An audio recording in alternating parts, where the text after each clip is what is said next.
Hey guys, welcome back to Cooking for One. Let's grab a drink and start going. Today we're going to do a pasta bolognese. So the first thing we want to do is heat up our pan and get this oil nice and hot. And we're going to take a sweet onion here and dice it the same way we always do.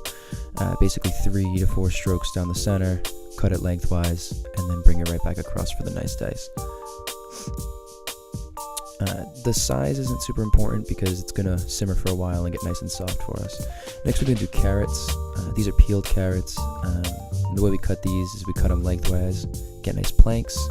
We cut the planks lengthwise into sticks and then dice the sticks right down. And we're going to do this to 2 carrots. These are small.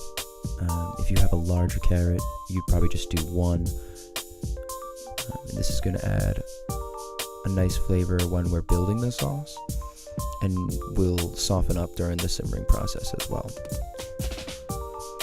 Next we're going to do fennel.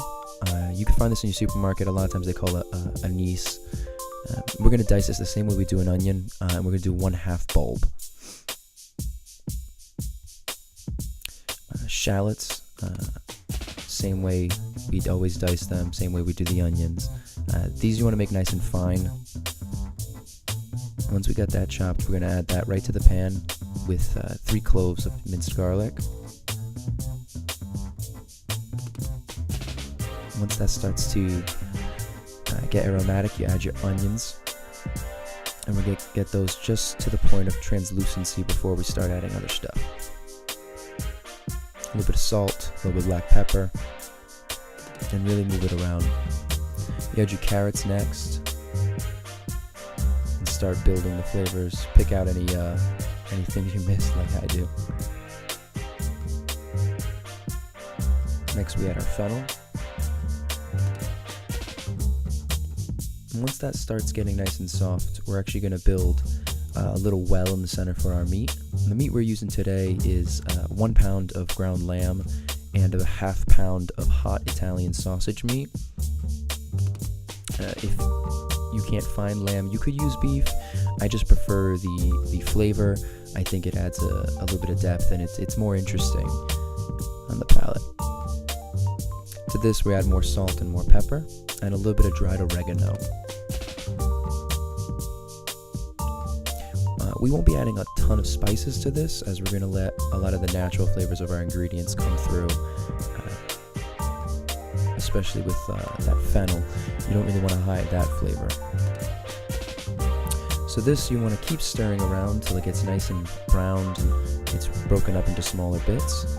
And once it really starts to loosen up, we're going to add 3 bay leaves and about 1/2 bottle of wine.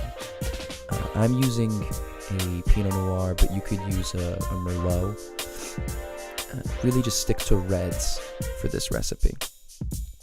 Once the wine's in there, we're going to let it reduce a little bit, pour ourselves another drink, and wonder how we finished that bottle.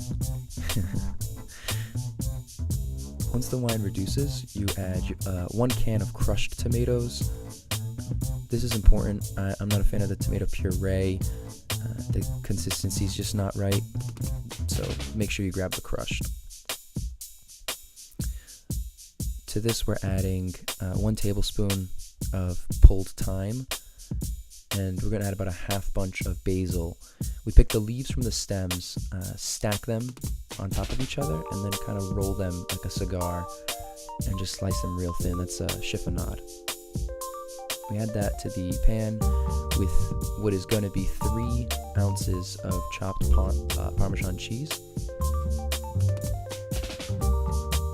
Stir that in, incorporate it a little bit, and we're going to actually leave this to simmer for about 1/2 an hour. I just want to taste it first to make sure I don't need to adjust anything right now.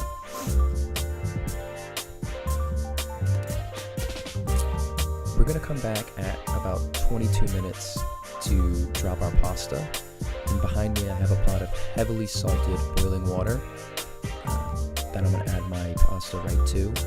You can use spaghetti if you like. I prefer fettuccine, but that really doesn't make a difference. We're going to let that go for about 7 minutes, which would bring us right to the 1/2 hour point for our simmer anyways. When the 7 minutes is up and that's nice and al dente, you'll just drain that right in the sink and put the pasta from the strainer right back into the pot. To this we add olive oil and a lot of crushed black pepper. Stir that nice and get ready to plate. So for this, you just kind of give it a nice little twist in the center, a few spoonfuls of sauce right here. And you never really want to put the pasta in the sauce, you don't want to mix it like that. I'm adding shaved parm, but you could get grated, and just a little chiffonade of basil on top. So thank you so much for watching. I hope you enjoy this recipe as much as I do, and really let me know what you'd like to see next.